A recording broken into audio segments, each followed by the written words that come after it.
હું શાળા રચના વાસુદેવની યુટ્યુબ ચેનલમાં આપનું હાર્દિક સ્વાગત કરું છું. આજે આપણે ધોરણ 5 લેક્ચર 2 વિષય આસપાસ, બરાબર છે. આની પહેલાના લેક્ચરમાં આપણે પાઠ સમજી ગયા છીએ. આ કોણ કરશે, બરાબર છે. જે મેં આના પહેલાના લેક્ચરમાં મેં પાઠ પહેલો સમજાવી દીધો છે, આ કોણ કરશે.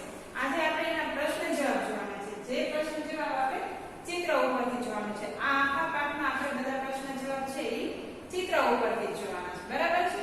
એમાં આજે આપણે જે ત્રણ પ્રશ્ન જવાબ છે એ ચિત્ર ઉપરથી સમજવાના છે.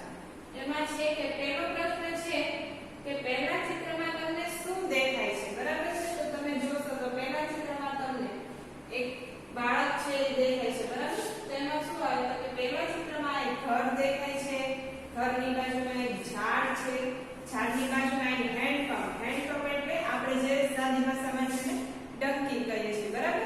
એ હેન્ડપંપ છે જે તમને ચિત્રમાં દેખાય છે, બરાબર. હેન્ડપંપ છે. હવે હેન્ડપંપ છે, ઘર છે, અને એની બાજુમાં તમે જુઓ તો એક પાઇપ જેવું તમને બતાય છે, બરાબર છે.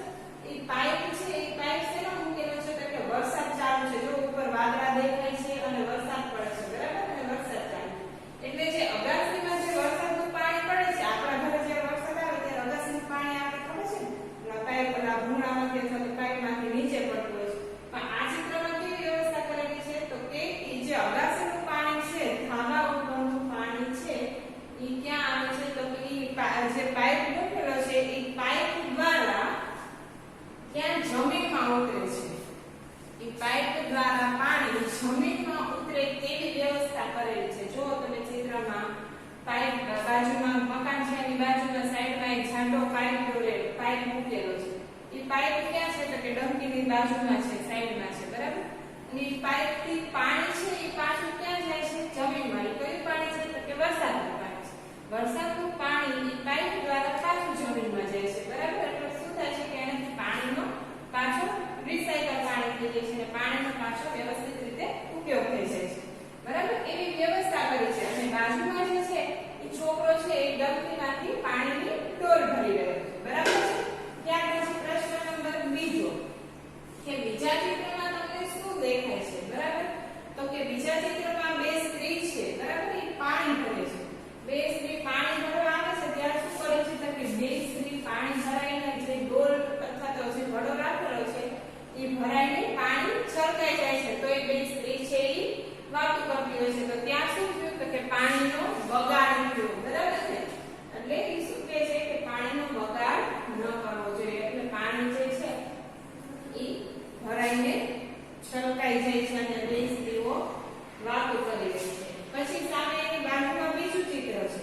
એમાં શું થાય છે તો કે એક બીજી એક સ્ત્રી છે એ શું કરે છે કે પાણી ભરવા આવે છે તો એનું પાણી જે ભરાઈ જાય છે ને પછી પાણી ભરી અને નળ બંધ કર્યા વગર જતી રહે છે. તો હવે શું થાય છે કે પાણીનો નળ છે એ ચાલુ રહે છે. નળ ચાલુ રહે છે એટલે પાણી જાય છે અને વેડફાઈ જાય છે. જ્યારે એ ત્યાં પછી બીજા લોકો પાણી ભરવા આવે છે ત્યારે એને પાણી મળતું નથી. એટલે શું થાય છે જેથી બીજા લોકોને પાણી મળતું નથી. ત્યાર પછી ત્રીજો પ્રશ્ન છે કે તમારી આસપાસ પાણીની બચત અને બગાડ ક્યાં થાય છે તે લખો, બરાબર છે. હવે એમાં તમે જોયું, તમે ઘણા લોકો જોતા હશે, તમારા ઘરમાં ક્યારેક એવું બનતું હોય તમારા મમ્મી છે નળ ચાલુ રાખીને વાસણ ધોતા હોય, કપડાં ધોતા હોય છે. પણ એવું ન કરવું જોઈએ. શું કરવું જોઈએ? વાસણ ધોવા હોય તો આપણે પહેલા એ ટબ અથવા ડોલમાં પાણી લઈ પછી ધોવા જોઈએ, બરાબર. તમારા ઘરમાં કોઈ પણ એવું કરતા હોય તો તમે તમારા મમ્મી અથવા તો બેન કે કોઈ પણ હોય તેને સમજાવીને કેવું કે મમ્મી આમ ન કરો, પાણીને બચાવવું જોઈએ, બરાબર છે. એટલે શું હોય તો કે તમારા શેરીમાં જોતા હોય, ઘરમાં જોતા હોય, ઘણા લોકો તમે જોતા હોય કે આમ પાણીની નળી ચાલુ રાખે અને ફળિયા થતા હોય, ગાડી થતા હોય છે, પછી મકાનની બહારની દિવાલો હોય એ બધા થતા હોય, રોડ પર ફળિયા થતા હોય છે, પગથિયાની બધું થતા હોય. એ ધોવું જોઈએ પણ કેવી રીતે તો કે ડોલમાં પાણી લઈને વ્યવસ્થિત રીતે ધોવું જોઈએ, બરાબર છે ને. ત્યાં નળી રાખીને એવી રીતે ન ધોવું જોઈએ જેથી કરીને પાણીનો બગાડ ન થાય, બરાબર છે. એ જ રીતે આ પ્રશ્નમાં છે કે શેરીમાં કે મારા ઘરે અમે પાણીનો કરકસર ભર્યો ઉપયોગ કરીએ છીએ અને જ્યારે આ